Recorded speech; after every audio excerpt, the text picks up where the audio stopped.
Assalamualaikum warahmatullahi wabarakatuh. Kami dari kelompok 5. Kalian apa sih geopolitik itu? Kalau menurut gue ya, geopolitik itu ilmu yang mempelajari tentang politik dengan aspek geografi. Nah, terus menurut kalian gimana sih geopolitik? Geopolitik kan ada aspek-aspek lain kan, kayak sosial budaya, politik, ketahanan dan keamanan, terus apa gitu. Nah, di geopolitik kan ada beberapa aspek kan. Nah, itu contohnya aspek salah satunya itu kan ada sosial budaya. Menurut kalian sosial budaya itu apa sih? Gue ya, sosial budaya itu merujuk pada aspek kehidupan sosial, terus kayak norma, kebiasaan, tradisi, terus interaksi sosial dalam masyarakat. Kalian setuju nggak sih kalau misal itu pengertian sosial budaya? Setuju. Terus ada apa sih tujuan dari, menurut kalian apa sih tujuan sosial budaya itu bagi masyarakat atau Indonesia? Nah, tujuan dari sosial budaya itu kayak mempertahankan identitas nasional. Kayak misalkan ada norma, budaya, nah aspek-aspek tersebut tuh kayak mempertahankan sosial budaya yang ada di Indonesia. Berarti sosial budaya itu tuh kayak menjadi identitas sebuah bangsa gitu ya? Benar. Jadi kita kan kalau di Indonesia kan ada beberapa ras tuh kayak ras, suku, agama dan berbagai macam. Jadi kita kan kayak itu tuh berbagai ras, suku, agama itu kan mempertahankan Indonesia kan sebagai identitas nasional Nusantara. Terus apalagi sih tujuannya menurut kalian?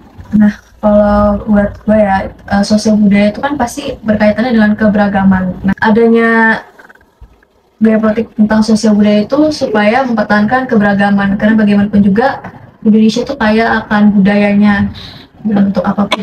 Jadi itu harus gimana caranya untuk tetap bersatu di antara keberagaman itu. Betul sih, benar.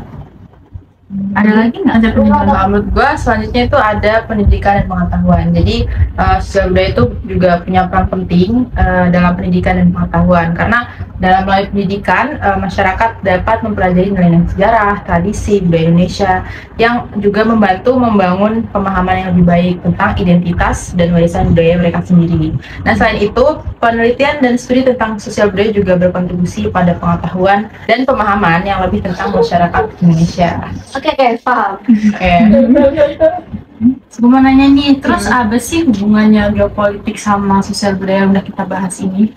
Kalau menurut saya, secara garis besar, geopolitik itu merupakan bagian dari aspek geografi. Nah, dalam geografi itu kan ada kepulauan yang dimana itu persatuan antara ideologi, sosial budaya, dan latar sejarah lainnya tentang wawasan Nusantara. Nah, bagaimana itu bisa dikembangkan dengan kondisi bangsa Indonesia yang terdiri dari beragam suku, budaya, adat istiadat, agama, bahasa, serta sistem masyarakat lainnya gitu. Dan jumlah penduduk yang besar juga terdiri dari atas berbagai suku bangsa. Jadi tidak dapat dipisahkan dengan geopolitik yang ada di Indonesia seperti itu. Oh, jadi gitu ya. Jadi berhubungan ya geopolitik sama sosial budaya. Gue mau nanya deh, pembangunan sosial dan ekonomi tuh bisa nggak sih berkaitan dengan sosial budaya? Bisa banget Wilda, karena kalau pembangunan sosial dan ekonomi itu kan kayak ada pariwisata, kulineran tradisional, itu kan bisa meningkatkan pendapatan ekonomi negara kan, apalagi untuk yang daerah-daerah yang terpencil tuh mereka bisa memanfaatkan sumber daya alamnya buat jadi pariwisata, jadi meningkatkan pendapatan dan juga melestarikan kultur budaya mereka. Jadi istilahnya berperan juga lah ya dalam sosial budaya. Oke teman-teman, itu tadi pembahasan kita terkait dengan sosial budaya. Kurang lebih mohon maaf. Kami akhiri. Wassalamualaikum warahmatullahi wabarakatuh. Dadah.